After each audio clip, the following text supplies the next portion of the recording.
8, 7, 6, 5, 4, 3, 2, 1.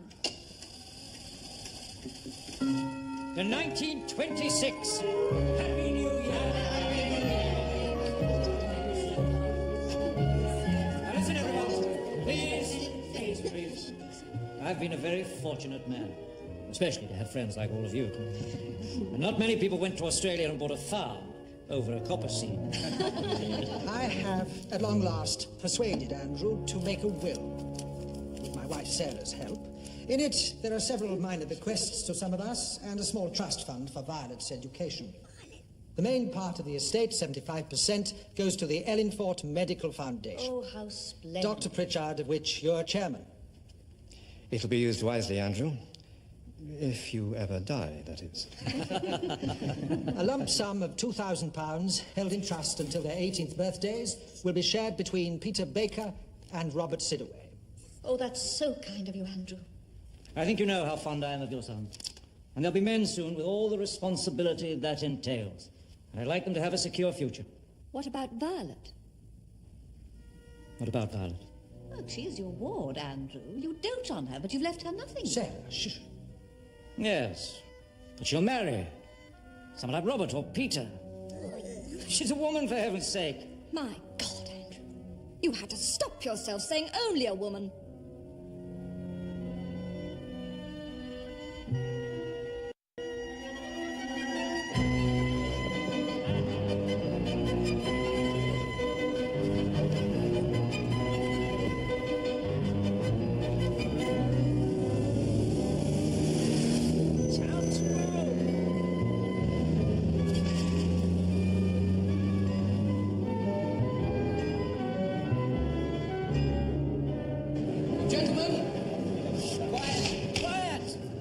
Before us is, this House believes that women can never be accorded equal status with men.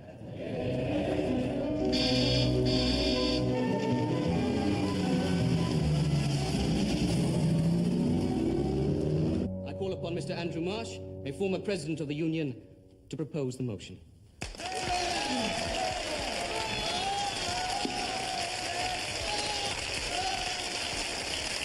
Mr. President.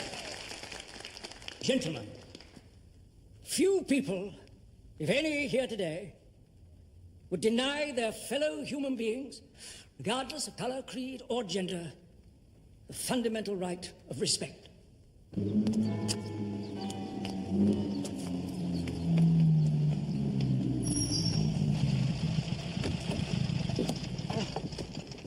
Monsieur Poirot, it's lovely to see you again, but we did say 7 o'clock. My dear Mademoiselle Violet, you must forgive me. You must blame the 2-inch nail who punctured us at Bulldog. I'd like you to meet my associate, Captain Hastings. How do you do? Captain Hastings, this is Mademoiselle Violet Wilson, Andrew's ward. Thank you. But society, like the family, is not merely a collection of individuals haphazardly thrown together. In order to function industrially, politically, socially, both must be structured, divided into those who make decisions, those who put them into practice, those who lead, those who follow. This is Miss Campion, the principal of my college. Hello? We really should hurry. The debate's underway, and Andrew's already speaking. Such designations are status and are determined by a woman. Her name is Mother Nature.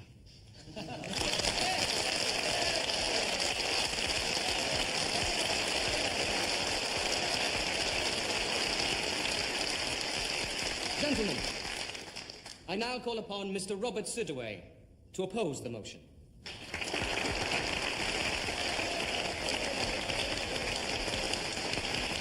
Mr. President, the debate so far has ignored some rather unpleasant developments taking place in the real world. A few months ago, two leaders of immense status, but with very little respect for anything, Adolf Hitler and Benito Mussolini, overran neighboring countries.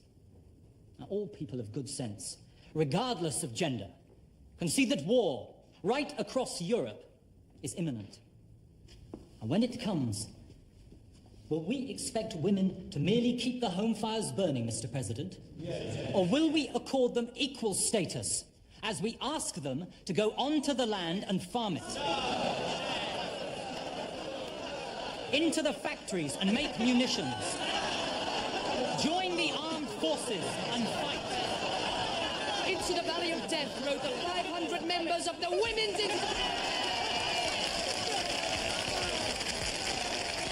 If you'll let us work and die for our country, why won't you let us join the union? Or, God forbid, let us speak in a debate. I will not allow interruptions from the gallery. If it persists, I shall have it clear. Perhaps you're frightened. We'll start talking sense.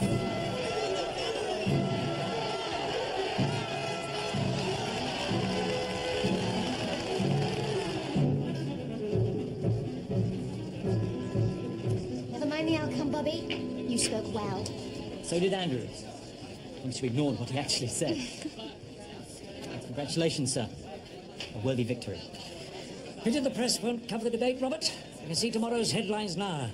New woman heckles hecklers at Cambridge Union. Poirot, how are you? Andrew, my dear friend, I missed your speech. Please forgive me. Oh, but you've heard the gist of it many times before. Starting back as far as the Cavendish Clinic. Oh, mon Dieu. In such adversity are born the lasting friendships, n'est-ce pas? We were there, Hastings, for the mutual pulling of the wisdom teeth. Eh? It was not a pretty sight.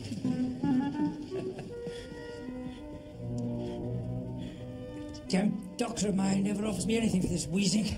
Perhaps because you tell him it does not bother you. Blast him, I can see it now, surely. Uncle Andrew's had a wonky heart for years. It leaves him short of breath, though not of voice. This room is a place most industrious. Do you not agree, Hastings? Certainly is. I run a magazine, monsieur, called New Prospects. I'm hoping to expand it once I graduate. Merci. Do you have any money? Oh, Violet. If you won't invest, Uncle Andrew, I understand that. But somebody will. Have you tried one of the banks, Mademoiselle Violet? Were I a man, they would give me a loan tomorrow. I told you the reason for that. Women in business are just begging to be taken advantage of. Right, Hastings? Can't say I really know any women. Oh, in business, that is. Point proved. Motion carried. 3 against 1, eh, Poirot? No, mon ami. 2 against 2. Look, I know you've booked into an hotel, Poirot, but why don't you join us for a few days at Crabtree? Come over tomorrow for lunch. We should be delighted.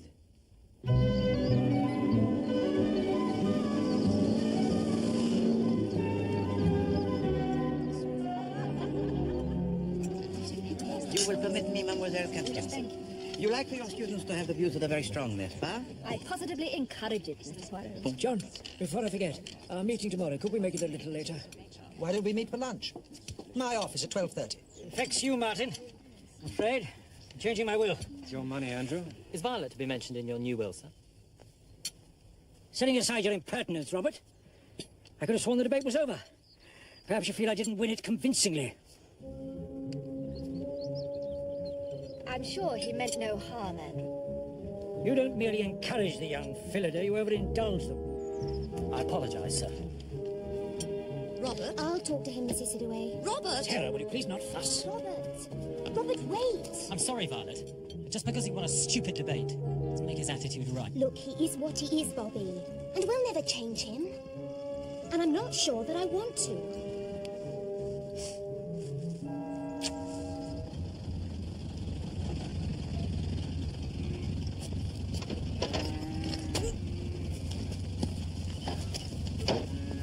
Tell your dad to leave a sack of seed potatoes up by your front drive, right? Yeah, thanks for the lift.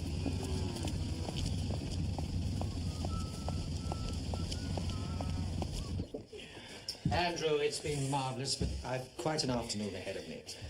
Look, I'm sorry I was rough on Bobby. I'll straighten things out with him later.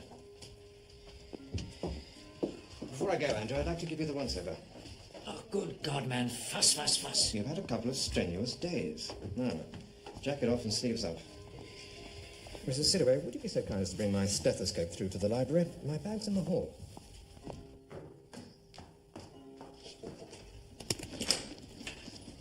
Afternoon, Mrs. Sidaway. Peter, Victor, what are you doing? Fortnight's leave, then we're off to Palestine. There's no one at the cottage, and Dad's on duty. I don't suppose Mother's... Yes, your mother's in the kitchen. Why don't you go and find her? Mother!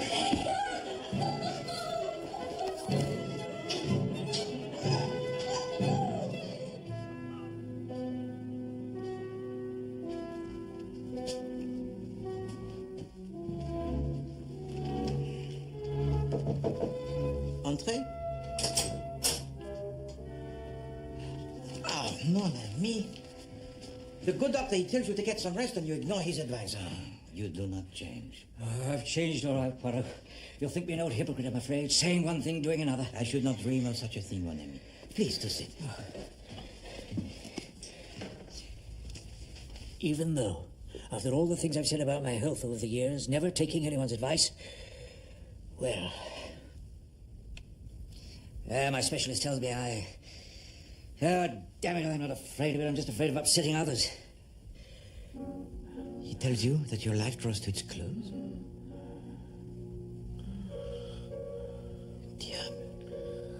You know, 10 years ago, I made a will. I have, at long last, persuaded Andrew to make a will.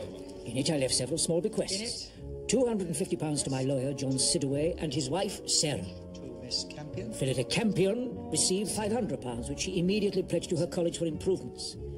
My housekeeper, Margaret Baker, and her husband, Walter, the local police sergeant, were already provided for by an earlier endowment.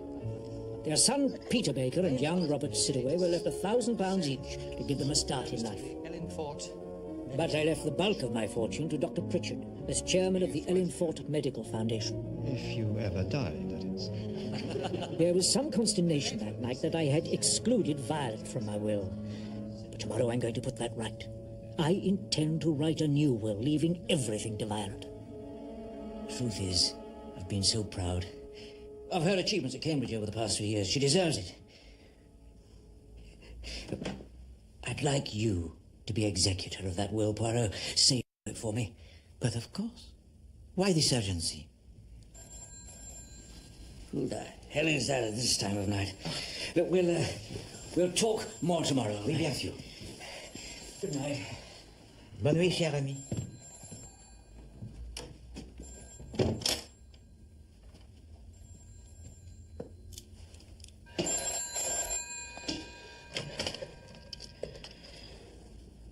Hello?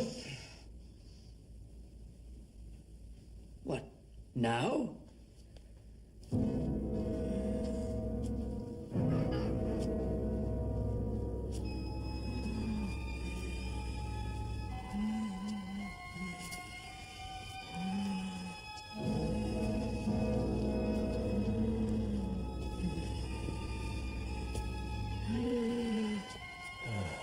Couldn't this have waited?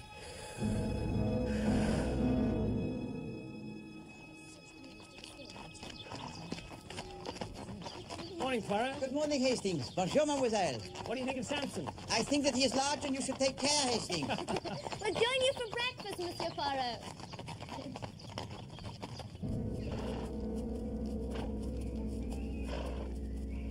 What a charming folly. Andrew restored it about 15 years ago. Comes here to think. Race your back. Wait a minute, Violet.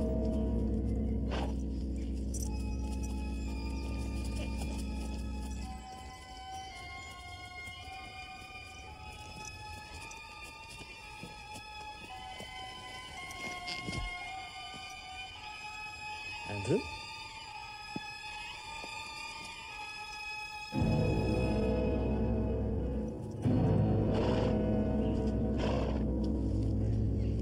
Violet, go back to the house and get Sergeant Baker. And Poirot, too.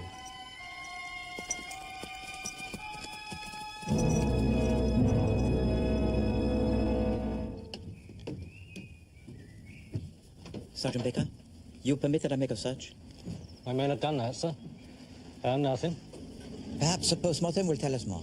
There's no call for a post-mortem. I've examined the body. Andrew died about 8 hours ago. I'll give you the death certificate.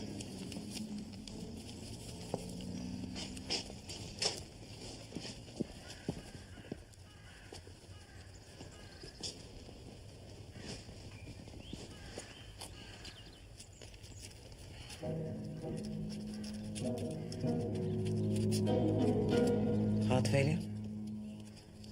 What's wrong with that? It says nothing. I've yet to see a corpse whose heart still beats. Poirot, the leading heart specialist in London would tell you that Andrew... His illness and I were well acquainted, Monsieur le Docteur. It's a bit odd to be walking around here in the middle of the night, though, don't you think? He often had a late stroll, Captain. Helped him to sleep. There you are, Walter.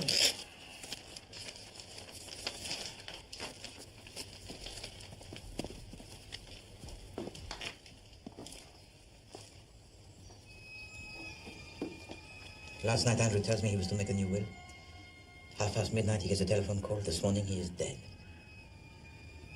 No, this is not coincidence, Hastings. We must make the search.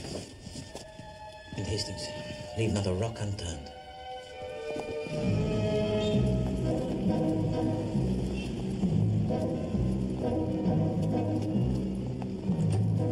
As you know, Monsieur Poirot, it's not usual to read a will before the funeral.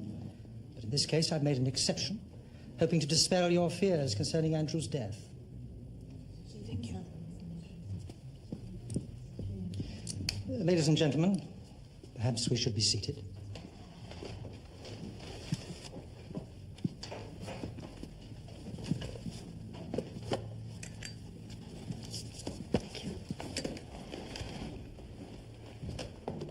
It wasn't a complicated will, Mr. Poirot. We were all present at the witnessing 10 years ago now. The will, Monsieur Cedric?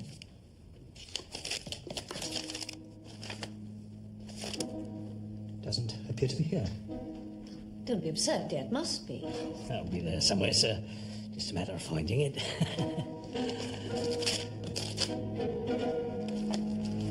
Mesdames et messieurs, Andrew Marsh was a good friend to all of us here in this room, and yet it seems that you wish his death to pass unquestioned. Not all of us, Mr. Poirot. And now we have a disappearing will, and still you do nothing, Sergeant. With respect, Poirot, I think you're reading too much into it. Indeed. The new will that Andrew Marsh intended to write would have left everything to Mademoiselle Violet, with Poirot as executor. Very well, I will execute. But beware, mes amis, for in so doing, with or without your help, I will unravel the mystery of his death.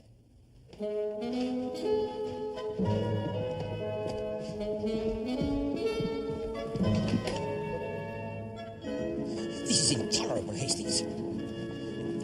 We are dealing with a close-knit community where the business of each is known to all, except to Poirot. Yet. Just a second, Poirot. That missing will could be a godsend. It'll mean Andrew died intestate. Thank you for that note of optimism, Hastings. But all you have to do is tell the probate court that Andrew wanted Violet to have everything. And you think that they will accept that? The wishes of Andrew Marsh, told to me in confidence, without any witnesses? I see. Poirot, I wonder if I might have a word. Something? Good health. I want you to know that I am the major beneficiary of Andrew's missing will, as chairman of the Ellenford Foundation. In case you get the wrong end of the stick. I have no stick by either end, Monsieur le Docteur. Yes, but you might reasonably think that 75% of the Marsh estate is worth killing for. And Andrew was going to make a new will, he said. But you would not have stolen the old will, since it favored you? Andrew told you he wanted Violet to have everything, you said. Did he mention nobody else? No. Why is it that you ask? Because for a long time now, I've believed that Andrew had a son. Belief, Monsieur le Docteur, is good, but it is not good enough. Andrew, John, and myself, we met at Crabtree one night. Must have been, 2 years ago now. Sarah was away, and Robert had just been accepted at Cambridge. His father was full of it, bursting with pride. To Robert. To Robert. To Robert. Robert. Thank you. Very happy for you, John. Oh, forgive me, both of you. I rattle on as if you fellows had sons to be proud of as well. What makes you think I don't understand your pride perfectly? You may be my solicitor, John, but you don't know everything about me. Does he, Maggie? Andrew Marsh was always very fond of Margaret Baker. Maybe Peter is Andrew's son. I see. Doctor, I thank you. I have been stumbling around in the darkened room, and now you have switched on the light. You see how things go, Hastings? I believe that he was killed for his fortune, but the question still remains. Who would lay claim to it once he had died? Well, there's that son that Pritchard talks about. But then we only have his word that he exists. We find the son, mon ami. We also find the murderer. Soon we may have the word of Madame Margaret Baker. You can't ask a woman a question like that, Poirot. Not only can I, Hastings, I must. Met him in Australia, sir. Hired me as nanny to Violet, his business partner's child. When he came to England, he gave me the chance to come too. Which is where you met your husband, the Bobby of the village. Madame Baker, I truly wish to cause you no offense, but Monsieur Andrew Marsh, he admired you greatly, n'est-ce pas? Oh, yes. And you were also very fond of him? Yes. And perhaps it would be true to say that you did not work for him as the nanny to Mademoiselle Violet so much as to share in his life. Dad, I want to hear this. You're saying I might have a claim to his fortune, aren't you, Mr. Poirot? Be quiet. Dad, you always said Andrew had an eye for the ladies. Yes, well, in my case, he admired from afar. After we came back from Australia, Mr. Andrew was sent to fight in France. You were conceived while he was away. By the time Andrew got leave, Peter was 3 months old. So you worked as the nanny to Mademoiselle Violet while Monsieur Andrew, he was absent? Yes. Well, his other friends pulled their weight, of course. But Miss Campion's not much good with small children. Nor Mrs. Sidaway come to that, in spite of being a children's nurse. Thank you, madame. Got some gall to go casting aspersions like that, Poirot. I have the gall, Sergeant Baker, because a man has been murdered and you refuse to investigate. Very well. The time has now come for me to go above your head.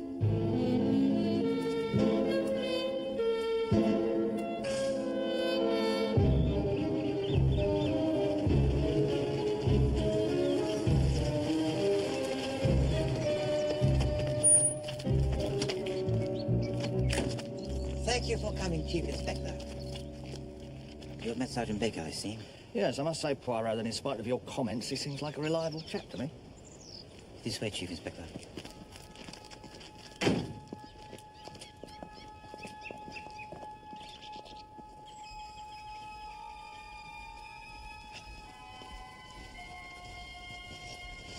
Monsieur Marsh was discovered here, Chief Inspector. No marks on the body? Nothing out of the ordinary found? Rien.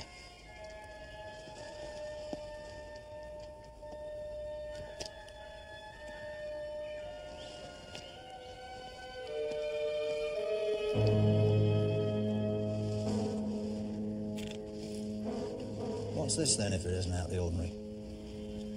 C'est incroyable. Looks like a medicine bottle to me. I myself searched this area, but meticulously. Must have missed it, Poirot. Any of the local quacks reported one of these missing? No, sir. Sorry, sir. We'll get onto it right away. I'll ask Dr. Pritchard. Pritchard? He's the chairman of the Ellingford Medical Foundation. Dr. Martin Pritchard. Listen, Poirot, don't tell people I'm in the neighbourhood yet. I shall need to see the coroner's officer. I want a post-mortem. I want to know what was in this. Miss Campion, could you spare us a few moments? I am rather pressed for time, Robert. Please, Phillida. It's about my mother, Miss Campion. About me. About my father, too, I suppose. 2 years at King's and you still don't make any sense, my dear boy. Like so many before you. You won't laugh when you know the reason, Phillida. Robert needs your advice. I think Andrew Marsh was my father, Miss Campion.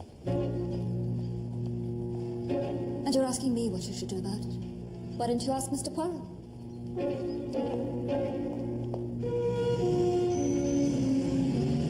But, Robert, why didn't you mention this before today? My mother only told me about it last night. Took some guts on her part. It doesn't seem to have upset you unduly, Robert. Well, after some thought, what difference does it make? Eh bien, Monsieur Robert, I will tell you the difference. In the will that is missing, you inherit a small fortune. If you can prove you are his son, you will inherit a vast one.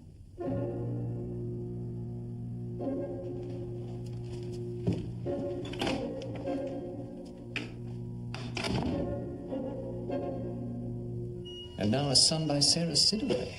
We find the son, we find the murderer, you said. Yes, indeed, Hastings. But it would be unseemly to unmask him the day before the funeral of Andrew Marsh.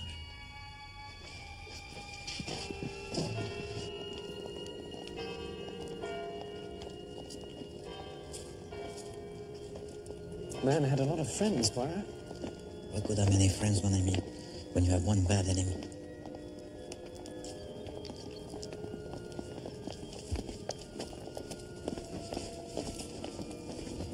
Dr. Pritchard?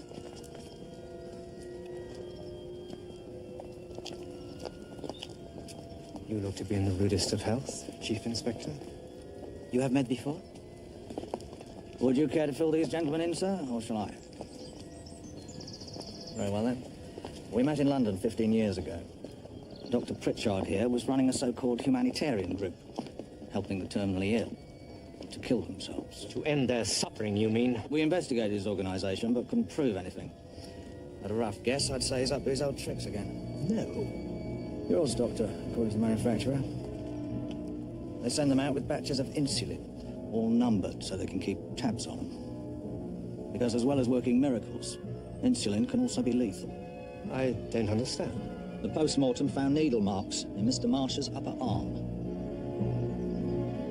Martin Arthur Pritchard, I'm arresting you for the murder of Andrew Marsh. You're not obliged to say anything, but anything you do say will be taken down and used in evidence.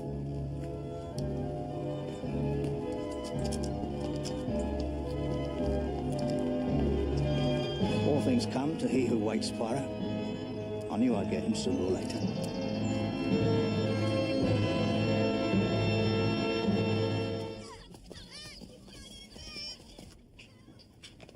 Just because the solution to a crime is simple, Poirot, doesn't mean to say it's wrong. Pritchard killed Andrew Marsh. End of story. But why would he steal a will that favored him? No, Chief Inspector. Still, it has not been found, nor, I believe, will it ever be. Did you question other suspects? Did Sergeant Baker? Of course we didn't, because there weren't any. Robert Sidway and Violet Wilson. Monsieur Poirot is expecting us. What about that telephone call, Chief Inspector? The one that Andrew received had gone midnight. Pritchard, of course. Honestly, you two, when you're backed into a Mr. corner... Wilson and Mr. Sidway. Monsieur Poirot, we thought you should be the first to know. We're going to America. Robert's going to forego his last year at King's, and there's a berth on the Queen Mary leaving on Tuesday. Mademoiselle Violet, Monsieur Robert, please to sit.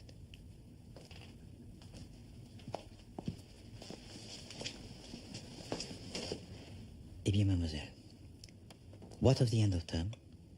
What of the graduation ceremony of Mademoiselle Campion? Why the sudden rush, Miss Wilson? What is there to stay for? Women are treated as equals in America. I can forge myself a decent career. And a man I've known all my life is charged, quite insanely, with my guardian's murder. Mademoiselle Violet, your late guardian would not have wanted you to miss the graduation ceremony. I beg of you, before you finally make up your mind, to give Poirot a little more time. Please.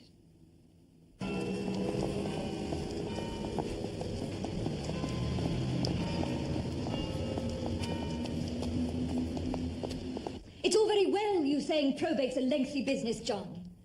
But Robert and Violet are planning to leave the country. Do you want that? No, of course I don't. Is it that difficult to prove you're someone's heir? I mean, what does it involve? Surprisingly little. You swear an oath that you are who you say you are. Don't you need a birth certificate or something? No. Would you apologise to Sarah for me? She's invited me to dinner on Saturday, but I'm going to London. I'll tell Sarah. Theatre? Concert? No. To see Hercule Poirot, as a matter of fact. I need his advice on something.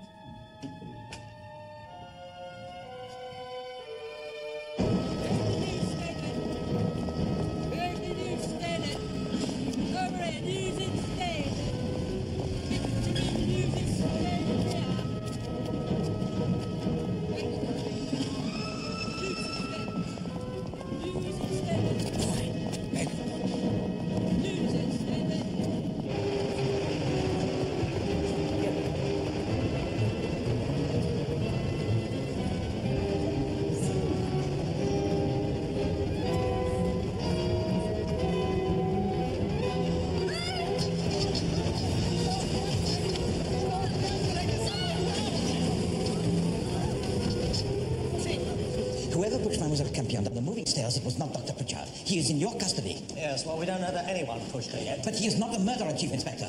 The murderer is still at large. Well, we obviously got her here pretty quickly.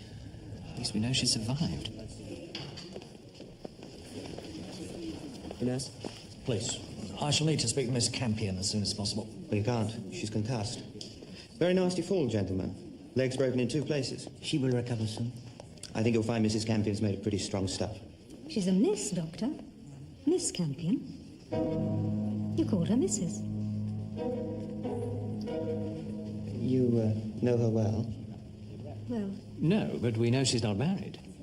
Tell me, Doctor, did you call her Mrs. out of habit or a slip of the tongue? Look, I'm sorry, I didn't mean to speak out of turn, but... If there's something you know, Doctor, it's your duty to tell us.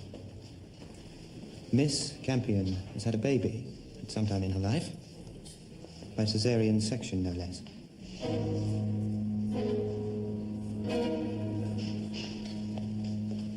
Miss Lemon, I have a task for you.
Ladies and gentlemen, the end of the academic year is something I would never miss. Although this time it was a close-run thing. As you know, this is always an informal occasion, because while the university here at Cambridge acknowledges the hard work of its male students, it doesn't yet see fit to hold a degree ceremony for women. So I hold my own.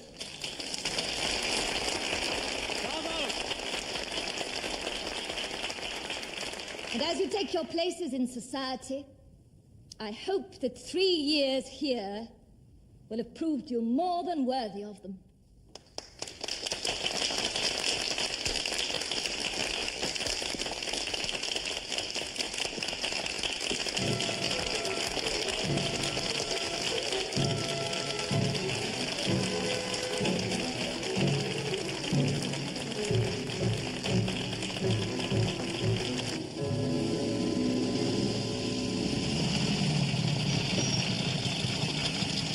Thank you, Hastings. A smile of triumph, Miss Lemon? Of course.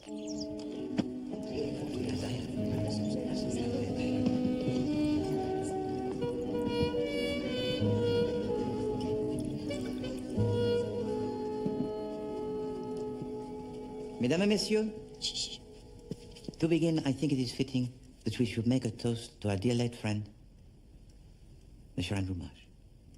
Andrew Marsh.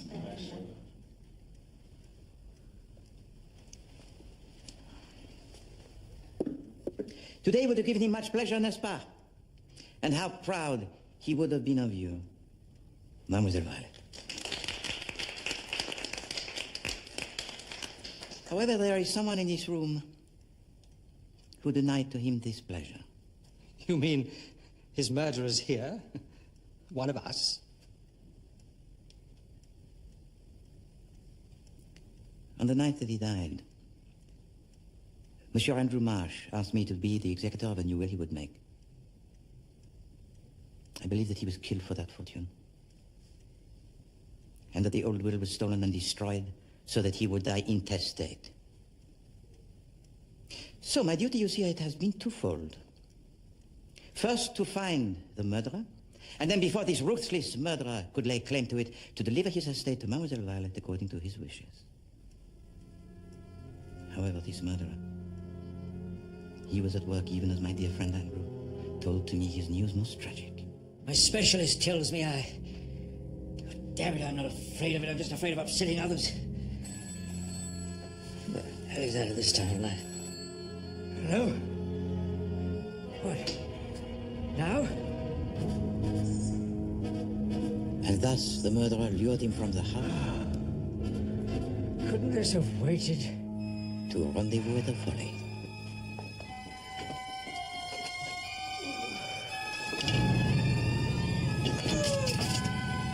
And here, our murderer administered a massive and fatal dose of insulin in a cowardly attack upon a man who was sick and weakened.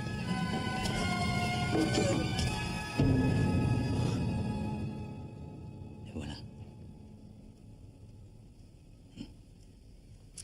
But then along comes Poirot, who says that this death is not a death that is natural. Oh no. It is a murder. So fearing for their own safety, the murderer pointed the finger toward Dr. Martin Pritchard by placing at the scene of the crime the file containing the insulin. Chief Inspector Japp arrives to help me with the investigation. He examines the folly and he finds it there. Why was that file not found the day of the murder by Sergeant Baker, huh? Because it was not there. No? Poirot himself searched the area, and Poirot never misses.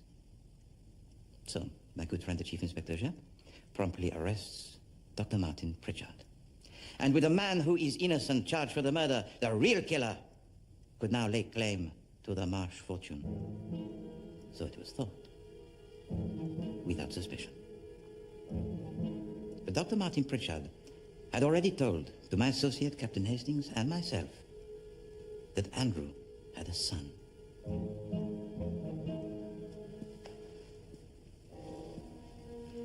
Peter, perhaps? That doesn't mean say I'd kill him for it.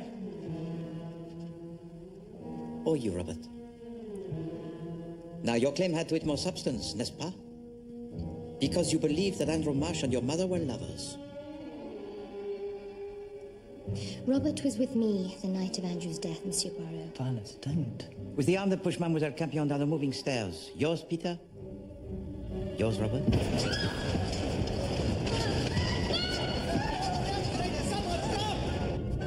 Were you afraid of what you might say to me? Theatre? Concert? No. To see Hercule Poirot, as a matter of fact. And of course the killer certainly knew of the visit to London of Mademoiselle Campion to see Poirot. Because Mademoiselle Campion had discovered in a conversation with a lawyer, John Sidaway, that for a child to claim the estate of the father, the real identity of the mother need not to be revealed. But events took such a turn that did reveal a secret that she herself had kept for more than, 20 years? What Mr. Poirot means is that the doctor who treated me saw that I'd had a baby. When I was a student here. It was but a short step for my secretary, Miss Lemon, to discover the name of that baby. Please to read it, Miss Lemon. Born on the 17th of July, 1913, to Miss Phillida Campion, a daughter whose name was Violet. What's going on? What on earth is happening? Was it necessary to pry into Phillida's past, Poirot? It's Andrew we're interested in. Yes, indeed. But during all this time, not once did we ask ourselves this question. Is this son that we seek perhaps a daughter? So Violet is Andrew Marsh's daughter? Yes.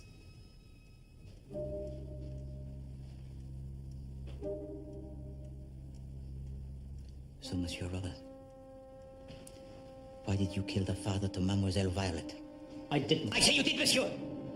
Why? You know that she loves you. You know that she wants you to go to America with her. Why then? He's just told you he didn't!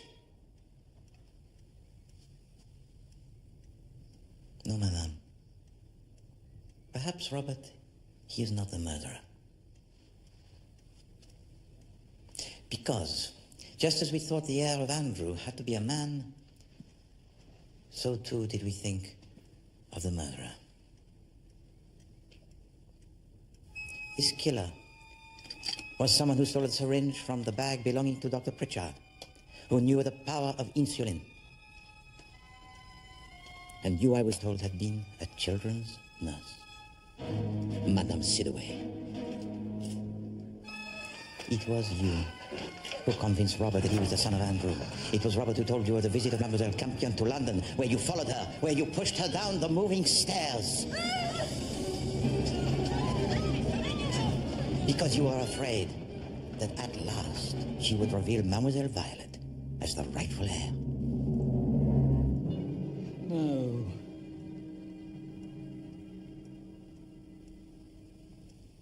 John, help me. There's nothing I can do, Sarah. How did you know about Violet?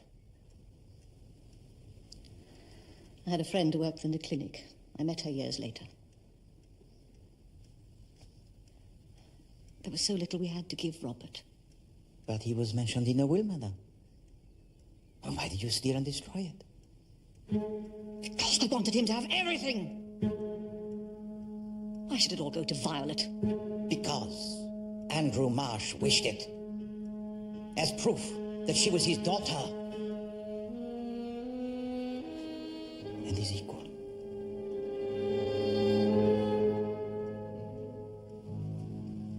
I think you'd better come along with me, Mrs. Sidaway.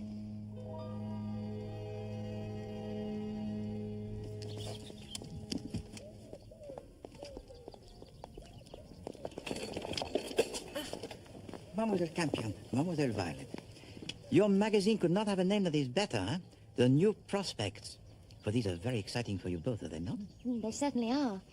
And I'm going to use the inheritance to start my own publishing company. Oh. And you, Monsieur Poirot, shall be my first subscriber. Thank you, mademoiselle. You know, the companies, they have a chairman, huh? But in this instance, why not a chairwoman? You already have a chair, I see. Not for much longer. Plaster comes off a week today. And what of Robert? I think I can persuade him to finish his degree. That is good. Alors, au revoir, mesdemoiselles. Et bonne chance. Thank you, Monsieur Poirot.